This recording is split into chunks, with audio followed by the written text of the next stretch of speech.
Been looking into the topic of this video for a while, and I really wanted to introduce the concepts of angular resolution, visual acuity, and diffraction as they apply to the horizon, so that these laws of physics, light, resolution, and perspective can be taken into account and hopefully further developed in order to better understand our Earth, and also to help dispel some of the tired old myths of ships and buildings disappearing over the edge of a ball Earth.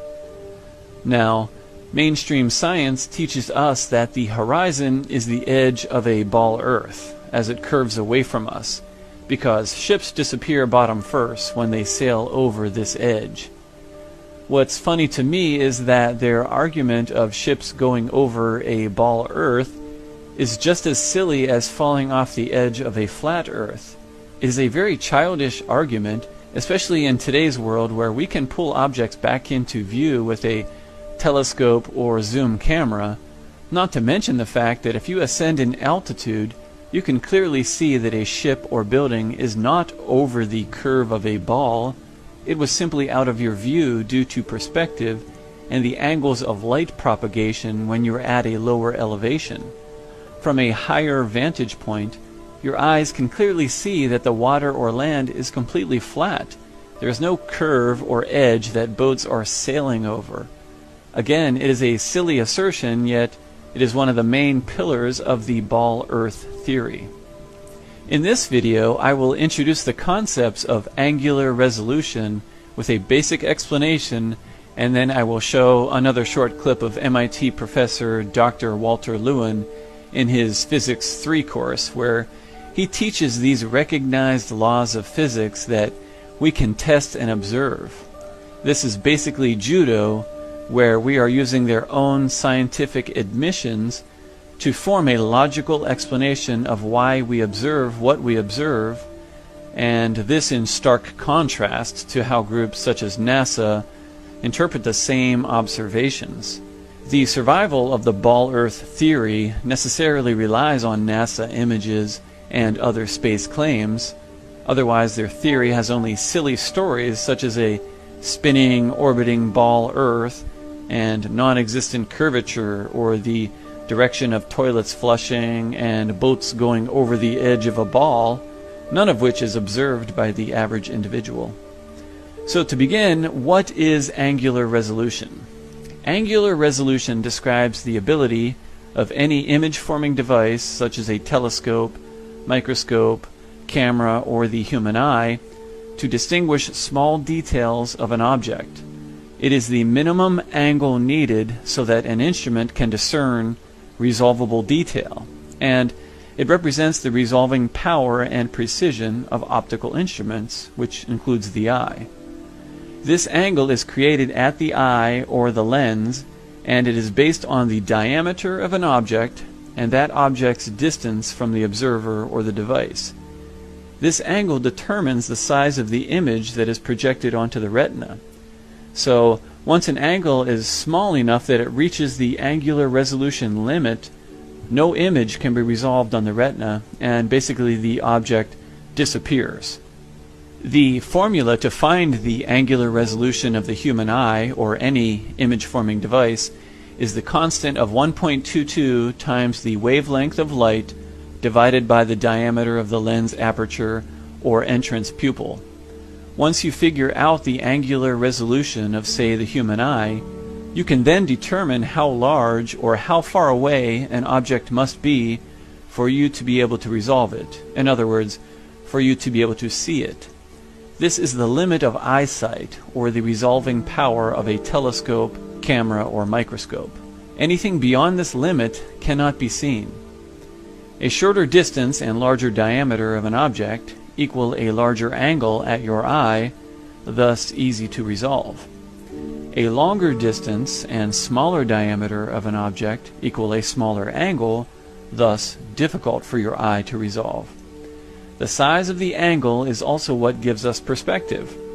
Objects do not physically shrink in size as they move away from us, but the angle in our eye gets smaller and smaller, which is what allows us to determine that it is moving further and further away.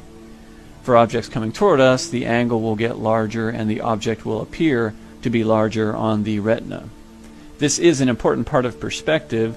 This is how we distinguish objects moving away versus coming toward us. The angles also help us determine the size or distance of any given object. Visual acuity is another closely related term that means clarity of vision or the limit of one's eyesight, and it is a measurement of the angular resolution of the eye or the device. The generally accepted value for the angular resolution limit or visual acuity of the human eye is about 1 arc minute, which equals 0.02 degree.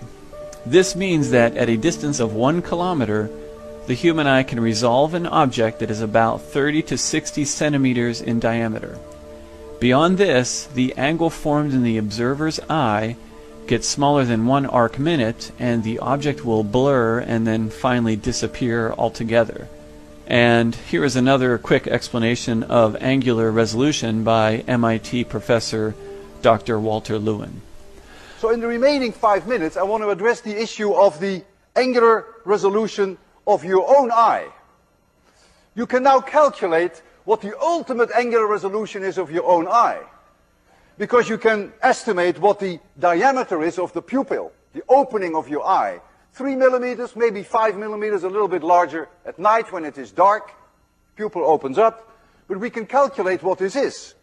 If I take 4 millimeters, so I put in for A 4 millimeters, and if I take lambda 5,000 angstroms, it's not an unreasonable value, then I find that the best angular resolution of a human eye is half an arc minute. Cannot be any better.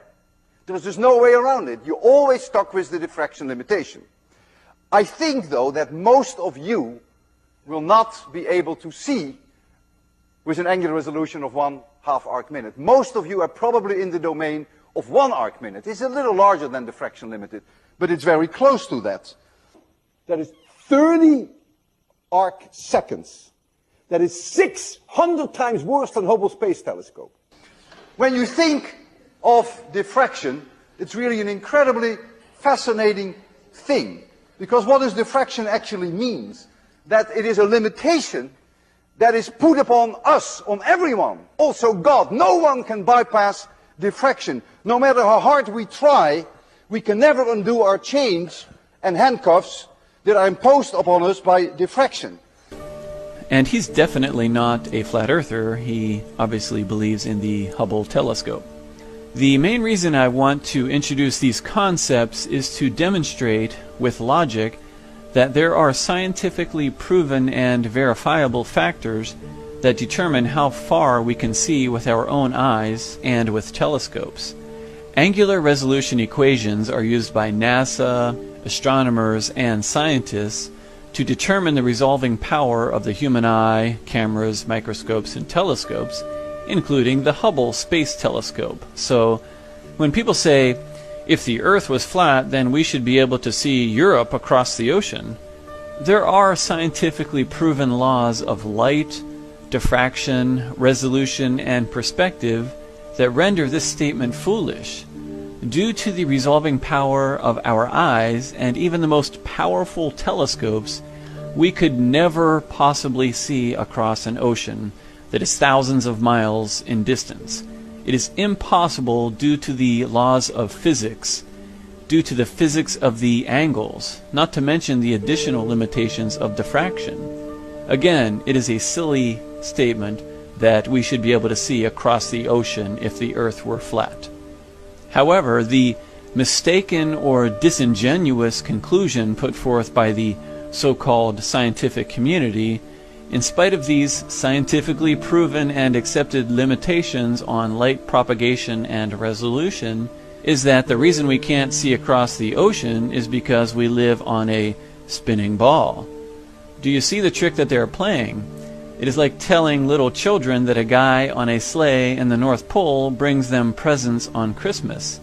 It sounds outlandish even to children, but they don't know any better, and they don't actually see the parents leaving the presents, and they are given this story by the authority, so they believe it. In our case, we have a knowledge gap, an unknown, because we can't see across the ocean, or We see ships and buildings disappear bottom first as they get further away, so we look to supposedly qualified authorities to study these issues for us and provide reliable explanations.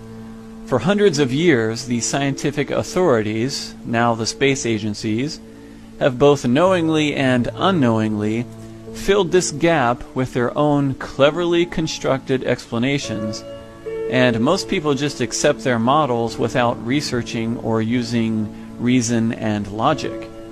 If people did think about the issues critically and logically, they would see that the authority is giving us beautifully wrapped presents and putting out cookies for their fictional Santa Claus, in this case a spinning ball Earth. One way they fill this gap is to use the angular distance of a sky object to invent their model. The angular diameter, or apparent size, is an angular measurement describing how large an object appears from a given point of view.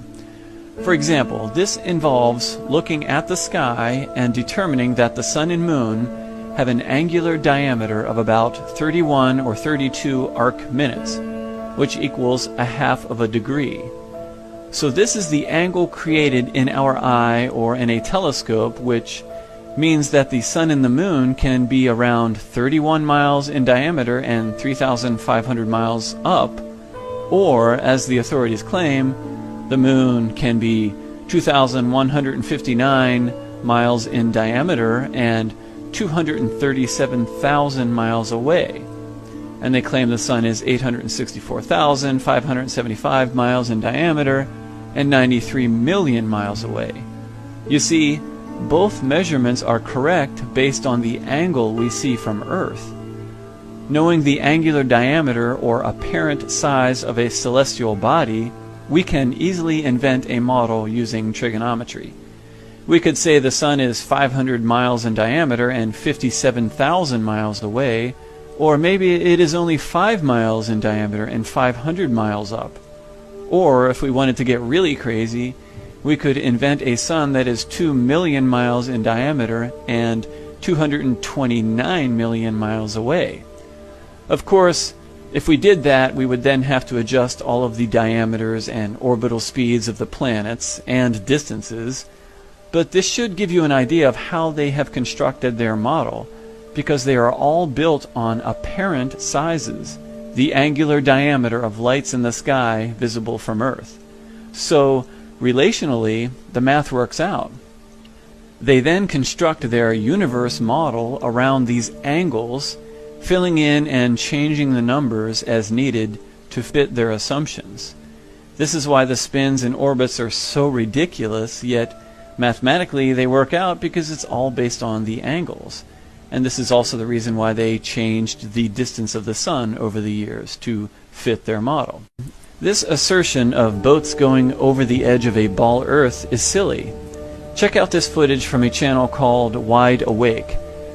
This guy filmed some great sky and horizon shots showing that objects can be brought back into view, and more importantly, his shots also demonstrate diffraction and the resolution limit of these objects at those distances and at those angles.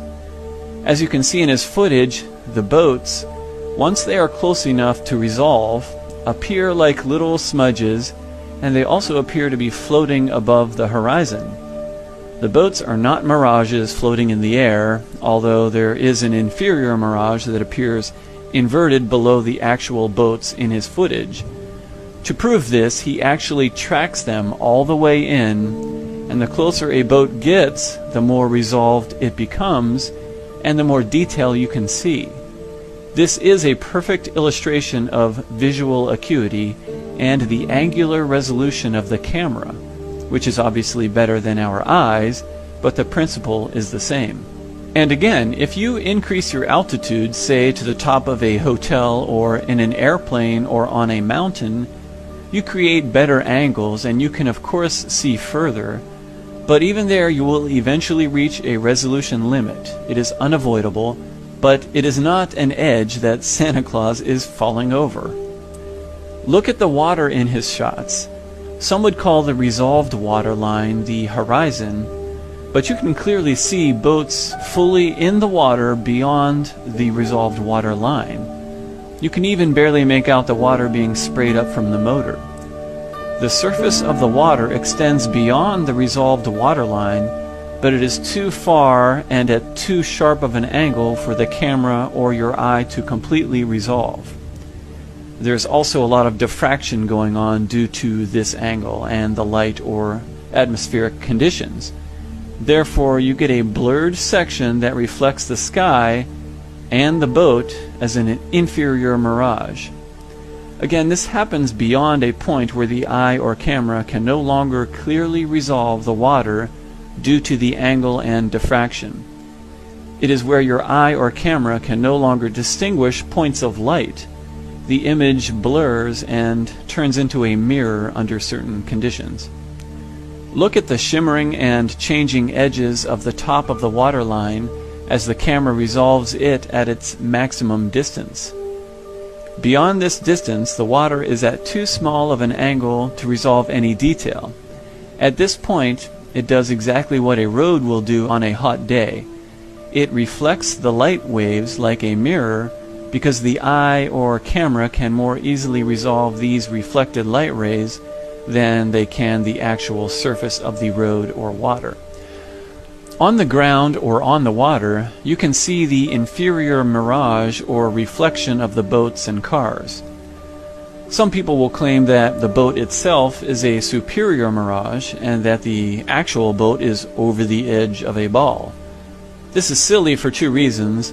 Number one, a superior mirage is inverted, and number two, in this footage, he tracks these boats the entire way in, so you can verify with your own eyes how a boat will barely come into view as a small blur, and then as it gets closer and closer, the angles get larger and your eye can then resolve more and more detail. This is observable, repeatable, apparent, and can be verified by anyone. Unlike NASA's theories, of course, that nobody can verify unless they can build a little rocket ship.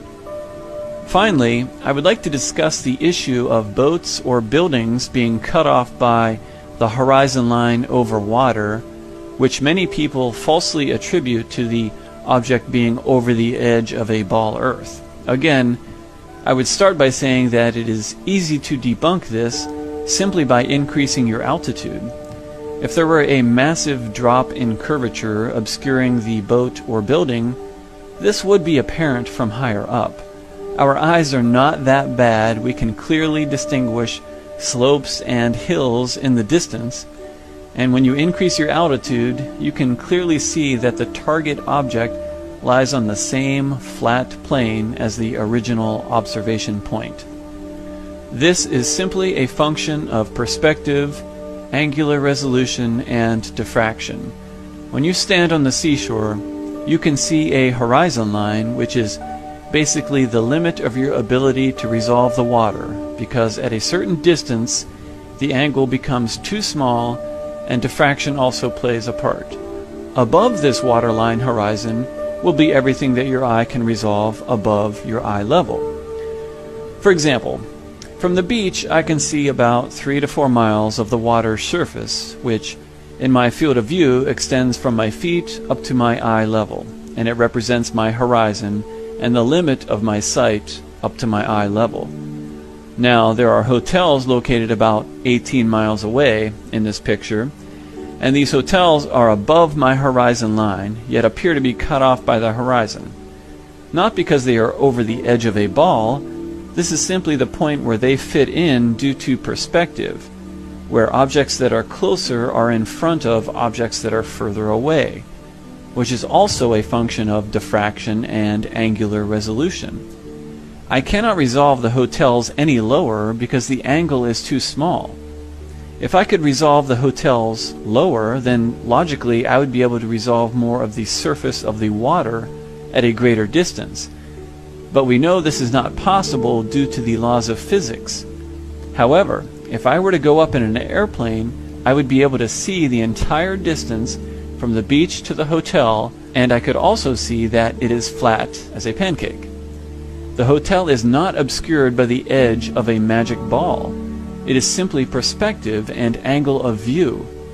The limit of what I can see above and below my eye level converge at what we call the horizon line or vanishing point. So check out this little experiment I did. In order to simulate the size and distance of that hotel, I took a small glass bottle and put it on the road and then filmed from ground level. Now the hotel is about 18 stories, which equals about 180 to 200 feet. I used 250 feet just to be conservative and to give it some room above the actual water line, and the distance is 17.5 miles. The glass bottle is 3.5 inches, so that meant that I would have to put it at a distance of about 107 feet to get the same ratio. Now when I started filming, I was standing up and I could zoom in on the bottle, the entire bottle, top to bottom, and then I pan out, I take the camera and I place it on the ground, and even on the ground it's actually conservative because the lens of the camera is still about an inch to an inch and a half above the ground, so this is a conservative experiment.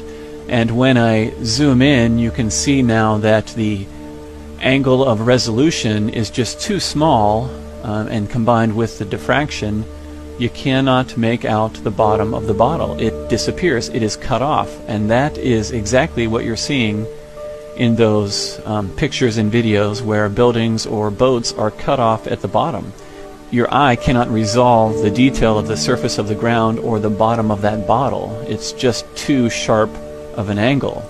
And you can even actually see beyond the bottle where the road is again the same color, because your eye can resolve that a little bit better because it makes a curve and it's a little bit, the angle is a little bit better on the road beyond where the bottle is. So that's a pretty interesting little experiment and shows you the effect of diffraction and angular resolution. And again, even on the ground, the lens of the camera is about an inch or an inch and a half off the ground, which when you compare that to the bottle, that is almost half of the bottle. So that would probably equal an observer that is about 100 or 150 feet in the air filming the hotel in New Smyrna. So if I was actually on the ground with the camera, I'm sure that the diffraction would probably cover almost the entire bottle, if not half the bottle, and it would look exactly like the water line covering these hotels or these boats. But you can see the principle. It's verifiable and it's repeatable, so it's an explanation. We don't have to use the Santa Claus falling over the edge of a ball to explain what we see. If I'm standing on the beach at sea level, then obviously my field of view from my feet to the horizon will be much shorter due to the angle. Again, about 3 miles from the beach is approximately the limit for a 6-foot tall individual. Yet the distance of my field of view above the horizon will be much greater due to the angles. Therefore I can see most of a hotel 18 miles away, but again not the bottom of the hotel due to the angular resolution and the angle of perspective. The same principle applies to a sunset or a sunrise. The waterline horizon at the beach is about 3 to 4 miles out. Yet the sun is thousands of miles out when it disappears due to the limit of angular resolution and light propagation.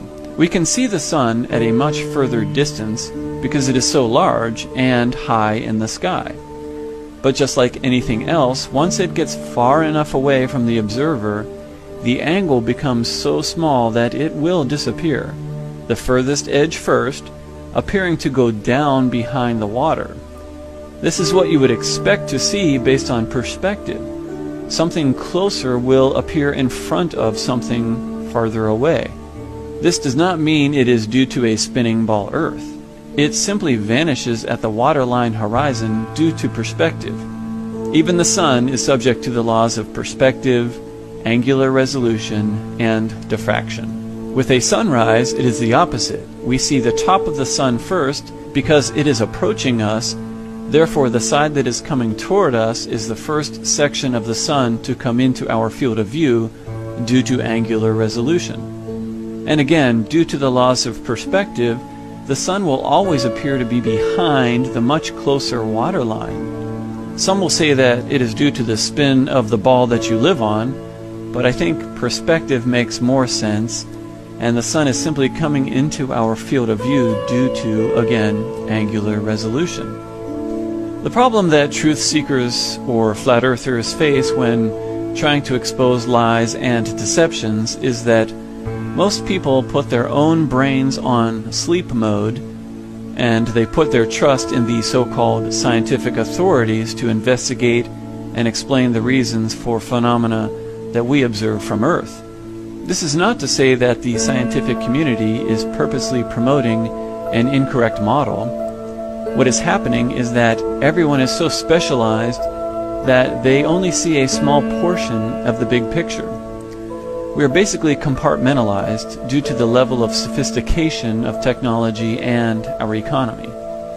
People are also conditioned from kindergarten and throughout school to conform, to obey, and repeat government-sanctioned science. People are conditioned to treat any questioning of the spinning ball Earth as idiotic and primitive. If you mention flat Earth, the reaction is guaranteed to be ridicule, laughter, or even anger at the stupidity of such a statement. No one likes to be wrong, and no one likes to be ridiculed, so there's not much straying from the herd in today's world. I personally believe there is a lot of compelling evidence that calls into question the scientifically accepted model brought to us by the politically created agency of NASA. If everything is exactly how space agencies and government scientists tell us, then we are going to need much more and reliable proof other than CGI images and silly old stories. It is amazing how academia conveniently forgets the debates that used to rage about the rotundity of the Earth, and not by idiots, by learned men and women. So, in closing, I just want to reiterate that there are other alternatives to the theories that were taught to us as fact by space agencies and the political scientific authorities. There are logical and scientifically accepted laws of physics such as angular resolution, diffraction, and perspective which can be applied in this pursuit. You don't need to be a math genius or have a PhD in physics to understand that there are physical limitations on our ability to see, even with telescopes and cameras. We need to have faith in our own ability to think and use logic and reason. Otherwise, there are many opportunistic groups of individuals who will step in and do the thinking for us. And these groups may not always have our best interests at heart. In fact, they will take advantage and control those who cannot or will not think for themselves. This, I believe, is the modern-day manifestation of slavery, where most people no longer think like humans.